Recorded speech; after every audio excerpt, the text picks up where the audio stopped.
കോഴിക്കോട് നിന്ന് മുബാറക്ക് കൂടിയുണ്ട്. മുബാറക്കെ, നമ്മൾ മത്സരം തുടങ്ങിയ ഘട്ടത്തിലൊക്കെ അവിടുത്തെ ആവേശമൊക്കെ കണ്ടതാണ്. ഇപ്പോൾ പിന്നെ അതിൻ്റെ അങ്ങ് ഇരട്ടിയായിരിക്കും അല്ലേ? ഇരട്ടിക്കിരട്ടിയായിരിക്കും അല്ലേ?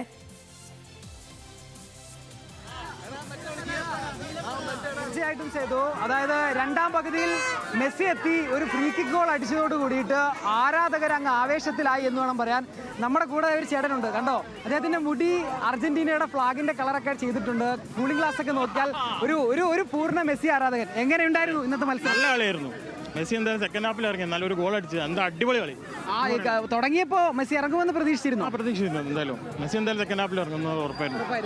അതായത് ഒരു ഗോൾ കൂടെ അടിച്ചത് 3 കളിയിലും തുടർച്ചയായി ഗോൾ അടിച്ചിരിക്കുകയാണ്. ഇന്ന് 2 ഗോളിന് സമാനമെന്ന് പറയുന്ന പോലെ ഒരു മനോഹരമായ ഫ്രീ കിക്കും നല്ലൊരു ഗോളായിരുന്നു ഇന്ന്. ആണല്ലേ? ഇതെന്താ ഈ മുടി ഇങ്ങനെ കളർ ചെയ്യാനുള്ള കാരണം? അർജന്റീന ഫാനാണ്, അപ്പൊ പിന്നെ അർജന്റീനന്റെ കളറല്ല അടിക്കുന്നത്, പിന്നെ ബ്രസീലിന്റെ കളർ അടിക്കാൻ പറ്റില്ലല്ലോ നമുക്ക്. ഇത് എല്ലാവരൊക്കെ എന്ത് പറഞ്ഞു? ആൾക്കാരൊക്കെ എന്ത് പറഞ്ഞു? ഇത് തന്നെ നല്ല അഭിപ്രായം എല്ലാവർക്കും. അപ്പൊ എന്തായാലും ഈ കേപ്പ് വെർദെ എന്ന് പറഞ്ഞൊരു ടീമായിട്ടാണ് മത്സരം. കുഞ്ഞൻ ടീമാണ്, നല്ല ടീമാണ് കേപ്പ് വെർദെ.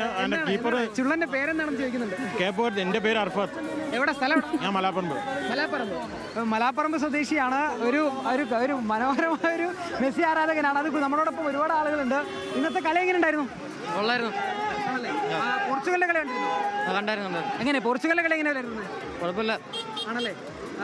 സത്യം പറഞ്ഞാൽ റൊണാൾഡോ അല്പം നിരാശപ്പെടുത്തി എന്നുള്ളതാണ്.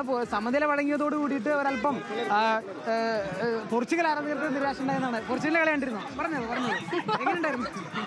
അതാണ്, പോർച്ചുഗൽ ആരാധകർ അല്പം നിരാശകരാണ്. അർജന്റീന ആരാധകരുണ്ട്. കളി കണ്ടിരുന്നു? അടിപൊളി കളിയായിരുന്നു. മെസ്സിയെ എത്രത്തോളം ഇഷ്ടമാണെന്ന് പറഞ്ഞു? അതിപ്പോ എങ്ങനെയാ പറയാ, അതൊന്നും പറഞ്ഞറിയിക്കാൻ പറ്റില്ല. എങ്ങനെയായി എന്നോട്ടായി മെസ്സിയുടെ കളി കണ്ട് ശീലിച്ചു തുടങ്ങി? ചെറുപ്പം മുതലേ ഞങ്ങൾ മെസ്സി ഫാൻ. 2018 തൊട്ടിട്ടാണ് ഞാൻ ഭയങ്കരമായിട്ടുള്ള അർജന്റീന ഫാൻ ആയത്. പിന്നെ 2022 കപ്പെടുത്തപ്പോൾ അതിനെക്കാട്ടി ഭയങ്കര ഇഷ്ടമായി. ഇപ്പതാ 39 വയസ്സായിട്ടും ഹാട്രിക് അടിച്ച് മുന്നേറുകയാണ് മെസ്സി. 3 കളിയിലും ഗോൾ അടിച്ചു എന്നുള്ളതാണ്. അതെ അതെ. അപ്പൊ എന്തായാലും ഈ തവണത്തെ കിരീടം നിങ്ങൾ അങ്ങ് ഉറപ്പിച്ചോ? അപ്പൊ കുട്ടികളൊക്കെ കണ്ടില്ലേ, വലിയ ആവേശത്തിലാണ്. മെസ്സിയുടെ ഒരു ഗോള്, അതായത് ഒരു 70 മിനിറ്റും എല്ലാവരും ദീർഘശ്വാസം അടക്കി പിടിച്ച് നിൽക്കുമായിരുന്നു. മെസ്സി എത്തുമോ? മെസ്സി എത്തിയാൽ ഒരു ഗോള് വീണാൽ പിന്നെ ഗാലറി അങ്ങ് ആർമാദിക്കുക എന്നുള്ള തരത്തിൽ ഒരു ചേട്ടനും കൂടെ ഉണ്ട്. നമ്മുടെ മെസ്സി വന്നപ്പോൾ പിന്നെ ചരിത്രം മാറ്റി. എവിടെ സ്വദേശം? എവിടെയാണ് സ്വദേശം? ഇവിടെ കല്ലിട്ടാടാ കോഴിക്കോട്. എങ്ങനെയുണ്ടായിരുന്നു കളി? എങ്ങനെയുണ്ടായിരുന്നു കളി? അപാര കളിയായിരുന്നു, ഒന്നും ചിന്തിക്കാൻ പറ്റില്ല. 3 കളിയും ഗോൾ അടിച്ചു. 3 കളിയും ഗോൾ അടിച്ചു. അപ്പോൾ വലിയൊരു മുന്നറിയിപ്പാണ് എല്ലാ ടീമും. മുന്നറിയിപ്പാണ്, എല്ലാവരും ശ്രദ്ധിച്ചിരിക്കുക.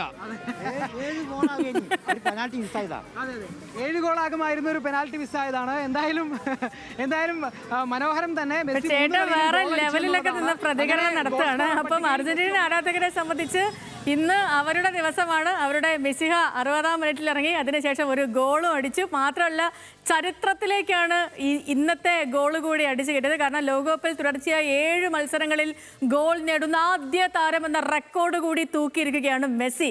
ഇതിൽ പരം എന്ത് സന്തോഷം വേണം അല്ലേ അർജന്റീന ആരാധകർക്ക്? ഇന്ന് അഹങ്കാരം ഇരട്ടി ഇറങ്ങട്ടെ. ഇവരുടെ ഒന്നും മുന്നേ പോയി നിൽക്കാൻ പറ്റൂല. അഹങ്കാരം എന്ന് വെച്ചാൽ സന്തോഷത്തിന്റെ അഹങ്കാരം, അതാണ് ഞാൻ ഉദ്ദേശിച്ചത്.